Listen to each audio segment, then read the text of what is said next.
On June 8th, 2026, a man landed in Miami carrying a visa that FIFA itself had already approved. He would never make it past the border. By the time the opening whistle of the World Cup blew 4 days later, he was back home in Somalia. Not as a hero, as a man sent away. This is the story FIFA hoped would stay a 2-day headline.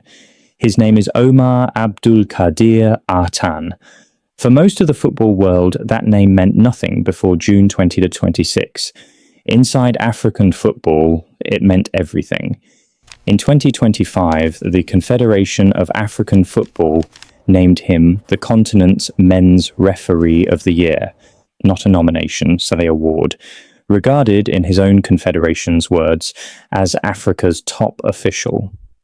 Then came the letter every referee dreams of. Selection for the FIFA World Cup 2026. The first tournament ever hosted across 3 nations.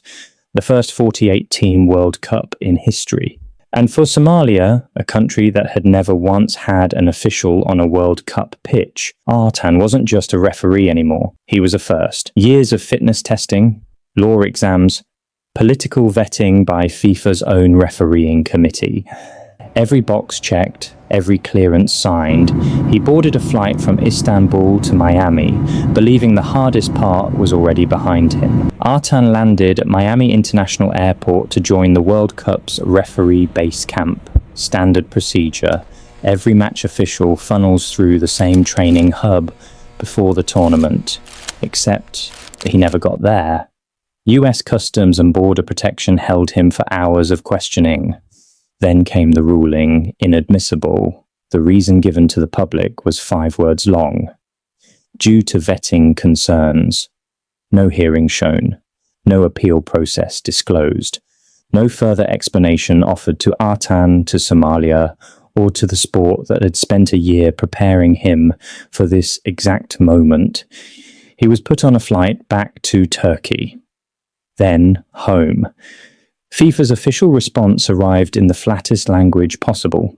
FIFA is not involved in host country immigration processes, including visa adjudications. Host government ultimately determines who receives a visa and who is admitted into their country. Translation, not our problem.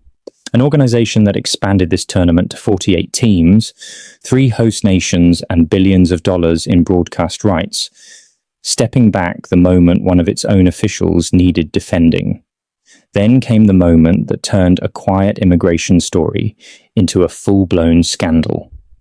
The night before the opening match, FIFA President Gianni Infantino sat down for a 66-minute press conference. Reporters pressed him on Artan, on Iran's participation, on whether FIFA had lost control of its own tournament. His answer, word for word, it is unfortunate what happened to the referee from Somalia. Again, we don't control everything. We try, we discuss, we speak, we see. Maybe sometimes it's good as well to just, chill, relax, said about a man who had trained for years, been named the best referee on his continent, and was sent home over an explanation nobody was allowed to see. The backlash was immediate. Infantino tried to walk it back days later, insisting chill didn't mean do nothing, that it meant trusting FIFA was working behind the scenes. But by then, Artan was already home, and FIFA never announced what, if anything, that behind-the-scenes work had actually achieved. Here's what happened next, and what most coverage never followed up on. Artan did not officiate a single match at the 2026 World Cup, not one. The first Somali referee in tournament history became the referee who was never allowed to referee. Weeks later, UEFA, not FIFA, handed him the Super Cup final in Salzburg, the pre-season clash between the Champions League and Europa League winners. A gesture of respect from Europe's confederation, filling the gap FIFA left open. CAF President Patrice Motsepe called it proof that Artan had made Somalia and the entire people of the African continent extremely proud. Somalia gave him a hero's welcome home, But there was no FIFA statement marking the moment, no apology, no review of what vetting concerns actually meant, or why it took until the eve of the tournament for anyone to say so. The World Cup moved on. The cameras moved on. Strip away the headlines and one question remains, and FIFA has never answered it. If the best referee in Africa can be turned away at the border with 2 vague words on a customs form, and the most powerful man in football can respond by telling the world to relax, what does that say about who FIFA actually protects when the cameras are elsewhere? Not the officials who spend years earning their place. Not the fairness of the game they're brought in to enforce. Just the tournament. Just the broadcast.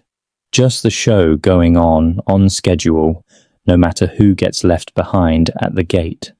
Omar Artan did everything right.